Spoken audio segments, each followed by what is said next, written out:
Builders Mutual Insurance Company presents Toolbox Safety Talks. In this talk, we'll focus on cold-related safety.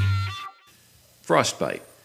When skin tissue actually freezes, cell damage results. Fingers, toes, cheeks, nose, and ears are primarily affected. The symptoms of frostbite include an uncomfortable sensation of coldness. There may be a tingling, stinging, or aching feeling followed by numbness. First aid includes treating affected areas with warm water at 102 degrees to 110 degrees Fahrenheit. Be careful to avoid rubbing frostbitten areas because this can lead to greater tissue injury. If there is a chance for refreezing, do not rewarm the affected areas. Trench foot. Trench foot may be caused by long and continuous exposure to a wet and cold environment or immersion in water. Symptoms include a tingling and/or itching sensation, pain, and swelling. Blisters may form and be followed by death of skin tissue and ulceration. First aid treatment for trench foot is similar to the treatment for frostbite and includes moving the victim to a warm area, treating the affected part with warm water, 102 to 110 degrees Fahrenheit, or warm packs, arranging bed rest in a warm environment, and obtaining medical assistance as soon as possible.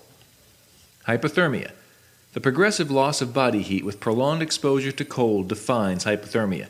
Heat loss is accelerated when a person is wet due to sweat or a damp environment. The first symptoms are uncontrollable shivering and a feeling of cold. As the body's temperature continues to drop, an individual can become confused, careless, and disoriented. Individuals experiencing mild hypothermia should be moved to a warm, dry shelter. Removing wet clothing and applying warm blankets for insulation minimizes further heat loss. Warm, non-alcoholic, caffeine-free drinks may be offered. More severe cases of hypothermia require intensive medical care. Preventing cold-related disorders.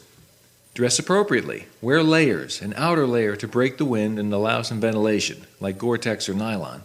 A middle layer of wool, down, or synthetic pile to absorb sweat and retain insulating properties when wet, and an inner layer of cotton or synthetic weave to allow ventilation and escape of perspiration. Keep a change of clothes available. Protect your feet, hands, head, and face. Keep the head covered. Wear footgear that protects against cold and dampness.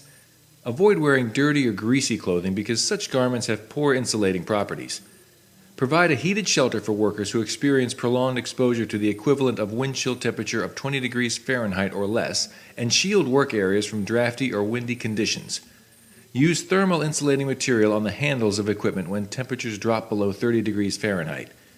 Allow individuals to set their own pace, work in pairs, and take extra work breaks when needed. Whenever possible, avoid activities that lead to heavy perspiration.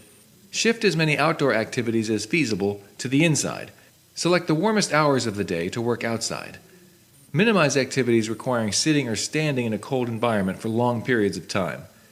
Keep energy levels up and prevent dehydration by consuming warm, sweet, caffeine-free, non-alcoholic drinks and soup.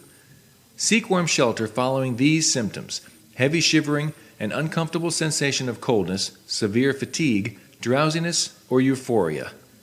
Thank you for watching. Visit buildersmutual.com/rm for easy access to Toolbox Talks and sample safety programs.